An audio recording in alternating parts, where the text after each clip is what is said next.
안녕하세요. 7월 1일 화요일 아침마다 새로운 이성재 목사입니다.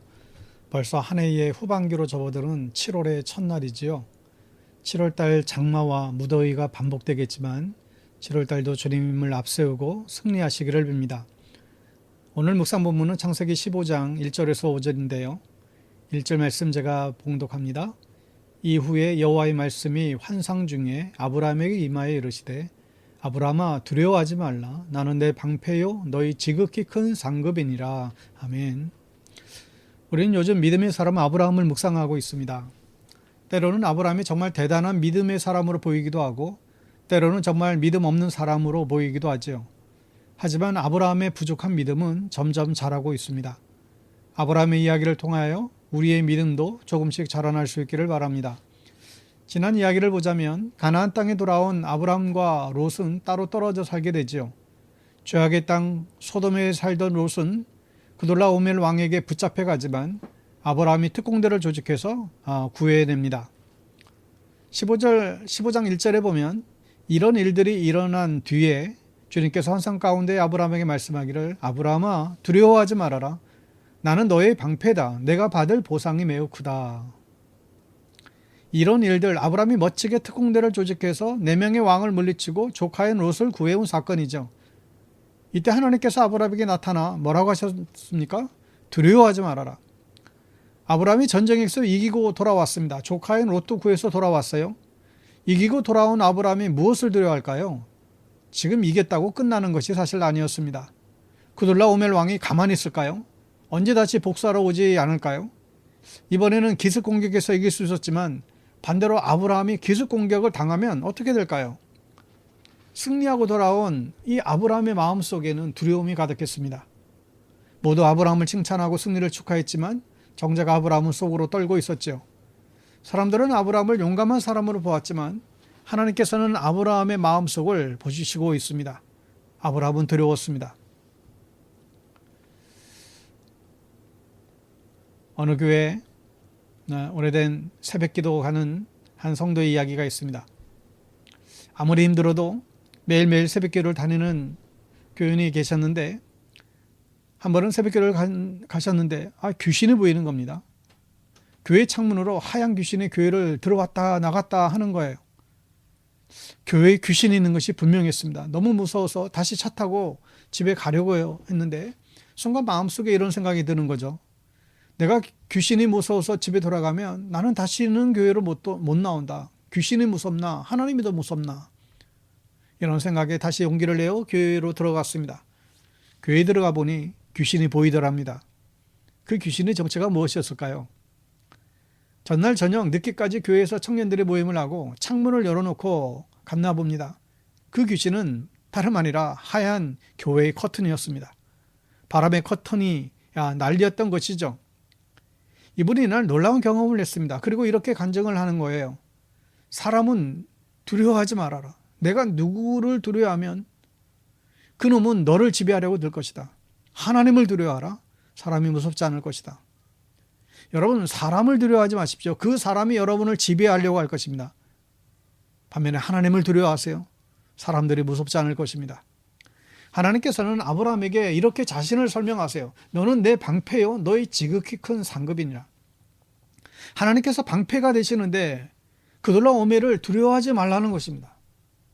여러분 믿음이란 하나님을 두려워하고 사람을 무서워하지 않는 거예요. 반대로 이렇게 반대로 여러분 살지 말기를 바랍니다. 하나님만 빼고 다른 것을 무서워하는 사람들이 너무나 많아요. 여러분 하나님께서 우리의 방패가 되어 주십니다. 어떠한 공격도 하나님께서 막아주실 거예요. 방패가 되시는 그 하나님의 뒤에 숨을 수 있기를 축원합니다. 또한 하나님께서는 우리의 상급이 되어 주신다고 말씀하죠. 아브라함의 전쟁에서 얻은 것들을 받지 않았습니다. 오히려 아브라함은 하나님께 그 모든 감사를 담고 11조 헌금으로 드렸죠. 자신이 얻은 것을 소돔 왕에게 모두 이제 돌려줍니다. 전쟁을 하면 이 전리품이라고 하는 것을 이제 얻게 되잖아요.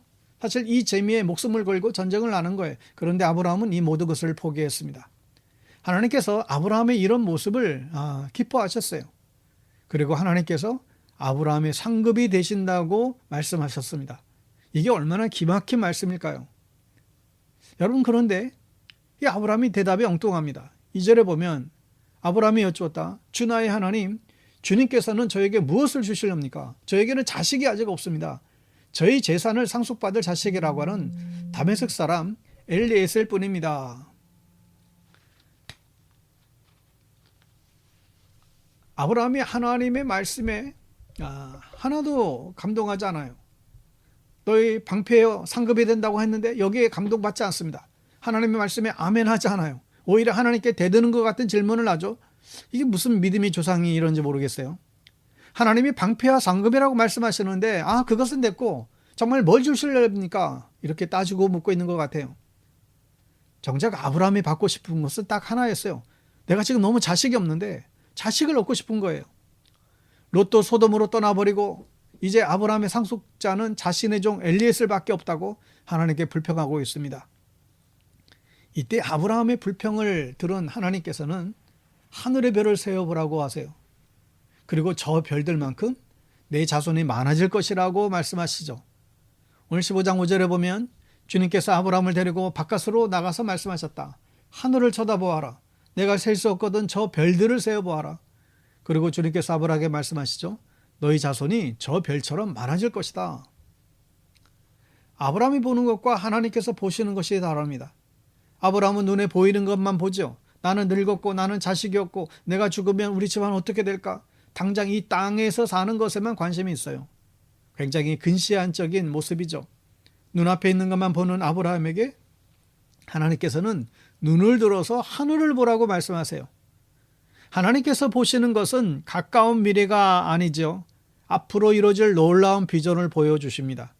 자식 한 명이 아니라 엄청난 민족이 아브라함을 통해서 생길 것을 보여주고 있습니다. 여러분, 우리의 눈을 보면 좌우를 보기 편하게 만들어졌어요. 위를 보려면 고개를 들어야 되죠. 좀 불편할 수 있어요. 그래서 우리는 늘 보는 내 눈 높이의 세상만, 바로 눈앞에 보이는 세상만 볼 때가 많이 있습니다. 그런데 눈을 들지 않으면 하나님의 손길은 보이지 않습니다. 맨날 내가 보는 것만 보며 살다가 죽을 수 있죠. 여러분, 가끔은 정말 눈을 들어서 하늘을 보세요. 저 하늘 너머에서 나를 위로하시고 나에게 힘주시는 하나님이 계십니다. 오늘도 눈을 들어 하나님을 바라볼 수 있는 저와 여러분들 될 수 있기를 간절히 축원합니다. 샬롬.